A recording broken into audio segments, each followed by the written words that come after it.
Why does that compress like that? What the frick, people? I think it's scrunched down. You know what happens? When I first set the camera up and before I hit play, the screen is big. And then I hit record, it goes like the end of a frickin' 1960s, 70s movie where they have to scrunch everything in. I don't know if that makes a lick of sense. But anyway, so here we go. This is the merits of the Halloween theme, okay? Now the Halloween song was, well, John Carpenter's music that he wrote for Halloween was used in the first movie all the way through Halloween 8, The Apology, okay? So Halloween, I tried to crudely steal it right now from Dennis Miller when he said Star Trek V, The Apology. Anyway, but here we go. So we all know the Halloween music, okay? Da da da da da da da da da da da da da da da da. Okay, I think it was the Bowling Green Orchestra he had recorded, and if you listen to it, you'll hear it doesn't. It's okay. Da da da da da da da da da da da da da. You'll hear that there, okay? Like sixteenths, but on some weird little sounding kind of cool thing. And you hear it at the end of The Fog, too, because Carpenter did the music for The Fog, too, that he directed in 1980. So, but here we go. Actually, I think on the soundtrack it does do that. Actually, I think, real fast, just don't click off yet, but I think that's actually what you hear.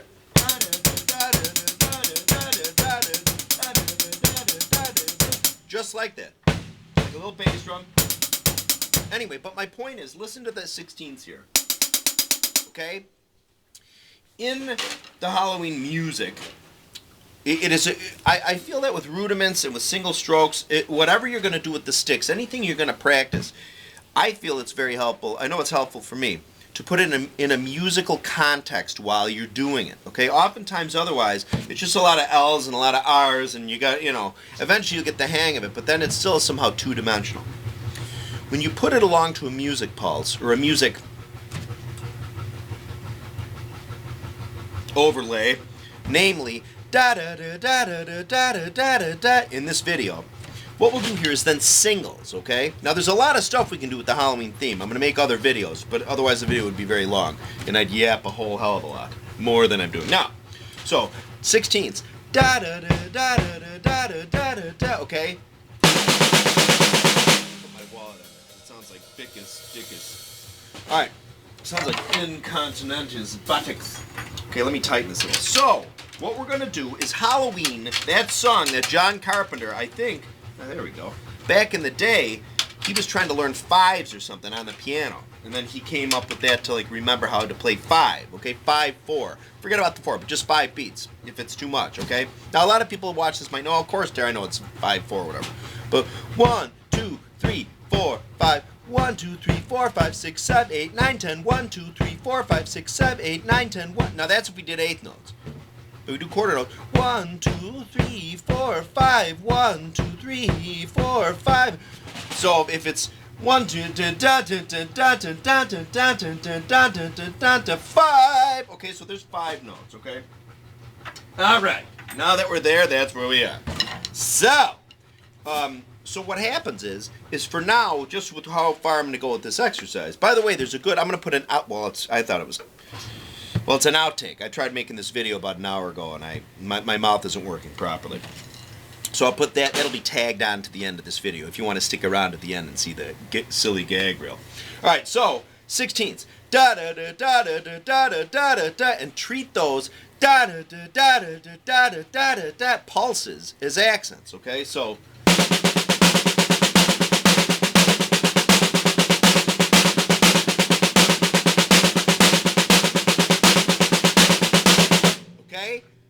it's helpful because this is and this is a deceptively helpful exercise. Like, well, Terry, what are you doing there? I mean, you're just playing singles with accents. Right. But let me tell you something. I'm by no means a technical expert, but that doesn't mean I'm stupid, or at least about these things. But here's the thing. I've noticed in my quasi ability to kind of do Moeller and kind of do like the push-pulley kind of stuff, which you kind of have to acquire. It's not one day you're like, "Pah," and you have it, okay? So it's like a mountain you're climbing, you know? But check this out. What happens at Moeller, you know, there's plenty of videos on it. I made one on it, which, not to really necessarily teach you, but at least my insight. It's my insight on what might help you along if you really have somebody really teach you who really knows how to do it and do it fast. I think my input will help you. Look at my Bonzoleum Moeller. Just type in Bonzoleum and Moeller. M-O-E-L-L-E-R, and you'll see that, okay? Like Mo Howard, except L-L-E-R at the end of it. M-O-E-E-L-L-E-R. So, but watch this, okay? When we do this grouping of singles,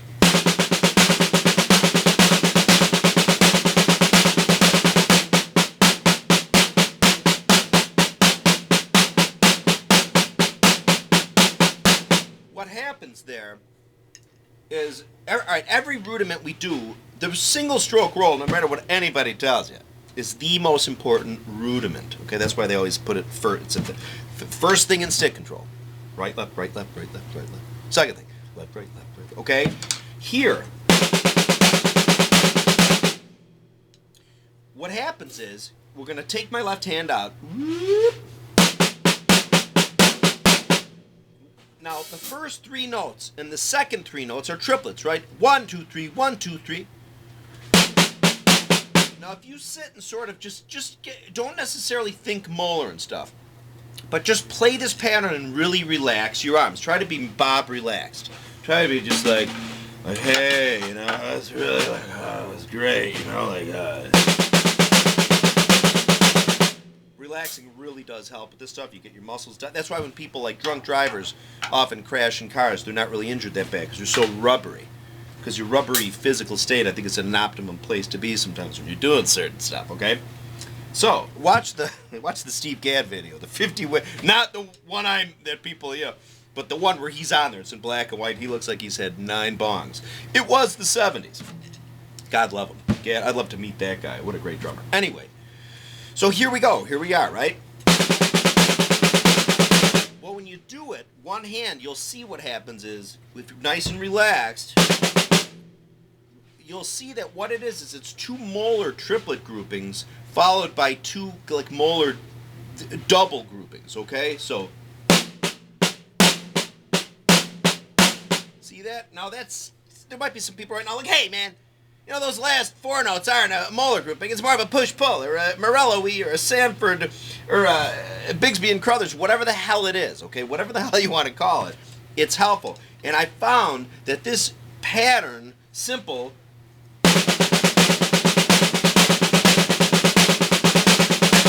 which aligns itself with the Halloween theme, so you don't get bored, so it'll keep you somewhat, so you can go on autopilot, and if you have that tune going, what happens is I think your brain and your body learn quickest, believe it or not, kind of when you sort of do go on autopilot. You definitely want to pay, at first, a lot of attention to make sure everything's smooth, but sometimes if you just space out a little, your brain and your synapses and your flux capacitors and your wrist tendony thingies and everything that goes up to your brain and your muscles kind of automatically just absorb it better. Okay, like if you lose your keys or something and you fret about, where are my keys, where are my keys, where are my keys, and then, oh my God, honey, I broke a glass bottle of milk on the floor, and you forget about it, and you go out and then you're like, oh, my key, that comes right to you. So it's sort of counterintuitive if you just relax and maybe just don't focus on it so much. So a song like Halloween, da da da da da da da da da, when you're doing this is helpful because you can sort of maybe sort of chill out while your body and your brain sort of absorb it. Anyway, so the reason why I find this, as I was going on about, the Moeller-y thingy with it, is just watch the natural motion of it.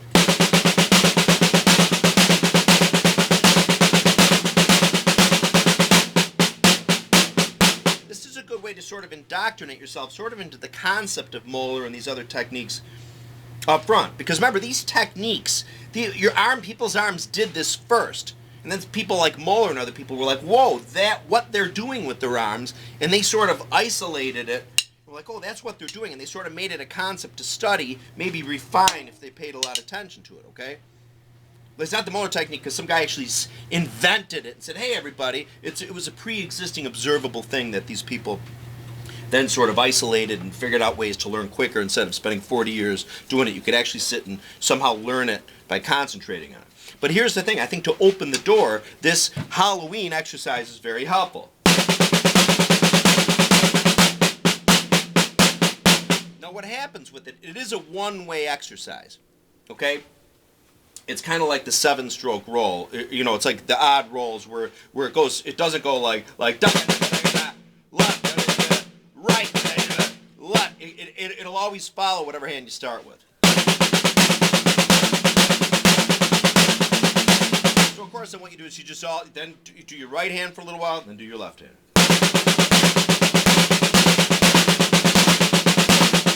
Okay? It's a really, really helpful exercise. It really is. A lot more than it seems on the surface. You're just scratching the surface.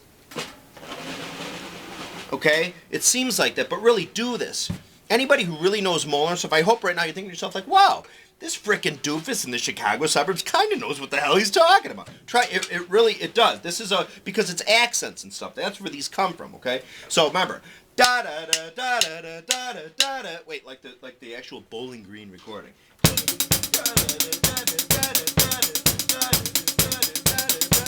It's so funny. Anyway, no, I won't go on. But when it first starts, it's like. Anyway, all right. So here we are. So just do it right now, even on your hand, even if you do it on your leg, even if you do it on your hands. You'll notice what'll happen is when you start getting the rubberiness of your wrist. Like I tell my students, sometimes think like, you know, the dogs, like when you get that rubbery feeling in your wrist. That's what you want, okay? So then you can do this exercise. You'll start sort of inadvertently backing into the Moeller and these related techniques, which then you can go and study, okay? So there's, oh, and another thing about the 5, all right, so there endeth the part of the lesson as far as sticking. But here's another thing, too, what you can do. With a quick aside, when I do the other stuff with the Halloween theme, it'll have to do with double stickings, okay? Like paradiddles, double paradiddles, paradiddle diddles, etc. But you can also like meters, because it's in 5. A lot of people, especially beginning drummers, if you're watching this, you're younger, or if you're not that familiar with odd meters, some people just don't like them, and some people, you know, don't. I mean, most people here maybe do. Like, oh, Terry, I know what an odd meter is from. But just a good thing to practice is for fun, just to get used to an odd meter, is this quick 5 one, okay? And just play straight time over it. Watch 1 and 2 and 3 and 4 and 5 and 1 and 2 and 3 and 4 and 5 and 1 and 2 and 3 and 4 and 5 and 1 and 2 and 3 and 4 and 5 and you'll notice that every other time switches from the bass drum being the downbeat to the snare being the downbeat, right? So that can give you an idea of maybe why when you see most people play odd, at least in rock and stuff, when they play odd meters, is they'll usually switch it around just an extra, unless it's more musical, but switch it around with like an extra note on the bass drum or the snare drum. Like da da da da da da da da da da da da.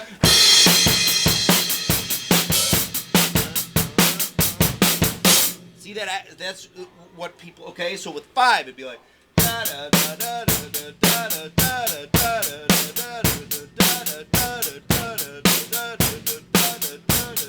That's one way to do it. So if you want to just practice that.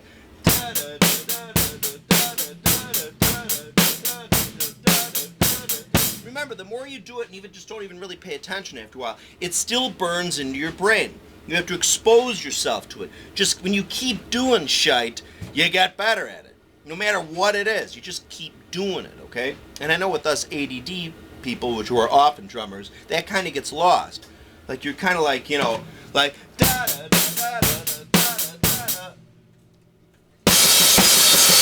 You start going into rock and roll, okay? And then something else, okay? So what you want to do is just stick with it, okay? So again, back to the 5/4-ness of it.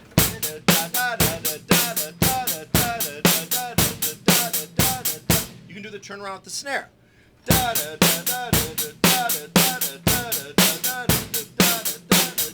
You know what I mean? Those are the simple ways to do it, to turn it around, which is often done by a lot, especially as you get up into like 9/8 or 13/8 or whatever. Oftentimes those types of things, it's simpler to do that. As a quick aside, if you do want to learn odd meters a little better, I would recommend listen to older British like Genesis or King Crimson or yes. You know, sometimes those, especially the sevens, they play like 1, 2, 3, 4, 5, 6, 7, 1, 2, 3, 4, 5, 6, 7, 1, 2, 3, 4, 5, 6, 7, 1, 2, 3, 4, 5, 6, 7, 1, 2. Okay, so. Okay, or maybe, I don't know, is that one 13? Maybe it's 1, 2, 3, 4, 5, 6, 7, 1, 2, 3, 4, 5, 6, 1, 2, 3, 4, 5, 6, 7, whatever the hell it is. If you listen to a lot of those more melodic, older, you sometimes can sort of infuse yourself with odd meters. It's a little easier. But that therein goes to my point here. If something's musical, I think it's easier to learn, or at the very least, it'll keep you maybe from being so bored, or maybe it being so rote or two-dimensional. Hence, putting the Halloween da da da da da da da da da over this. Okay? And then, of course, incidentally, the way, if you want to get maybe used to playing the 5/4. Okay? So now what's going to happen is I'm now going to duct tape onto, right now, coming up in the next 30 seconds, the outtake of what happened when I was making this video about a half hour ago. Okay, so thank you for subscribing. The second or third video from now that I'm going to make will be me putting the drums up in a big room. Okay, so I'm going to put the big drums. I'm going to get the big Bonham drums I have. 26 by 14, 10 by 14. Max! 16 by 16, 16 by 18, okay? We're going to bang it out, okay? So what I'll do is I'll put the camera on in different spots, what I consider sweet spots to get a good sound, not just for a Bonham sound, but in general. I think there's sweet spots, okay? So I'll do that, okay? So following now to follow is the outtake of this video. Good morning, everybody. Today is March 2nd, 2015. This video is going to be called the something along the lines, when I name it, how the Halloween theme, how John Carpenter's Halloween theme can really assist us in our learning rudiments and in making certain rudiments and things fun and really help us and be helpful. So we know the Halloween theme, okay?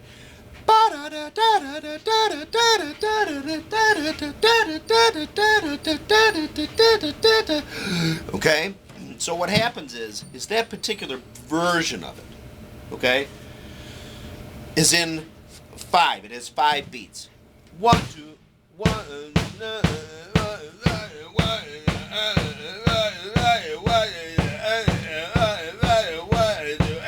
and 4 and 5 and 1 and 2 and 3 and 4 and 5 and 1 and 2 and 3 and 4 and 5 and 1 and 2. Okay, so they would call that 5/4 probably, because they're quarter notes, and there's 5 of them. Okay, 1, 2, 3, 4, 5. 1, 2, 3, 4, 5. So there's a few things right off the bat. Here's an interesting.